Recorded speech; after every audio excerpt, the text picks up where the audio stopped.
अमितजींना आणि देवेंद्रजींना मी सगळ्या महाराष्ट्राच्या वतीने, देशाच्या वतीने, सर्व शिवभक्ताच्या वतीने एक 4-5च मागण्या करणार आहे। पहिली मागणी म्हणजे की महाराजांच्या बाबतीत, महाजिजाऊंच्या बाबतीत आणि संभाजी महाराजांच्या बाबतीत एक कायदा करण्यात यावा, तो सुद्धा कॉग्निझेबल, नॉन बेलेबल आणि किमान 10 वर्ष त्याला बेल मिळाली नाही पाहिजे।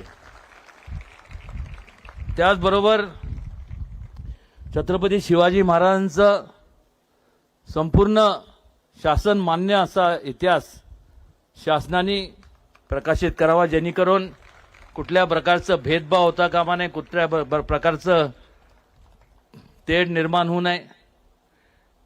आणि सिनेमॅटिक लिबर्टीच्या बाबतीत एक सेन्सर बोर्डची स्थापना करण्यात यावी, जेणेकरून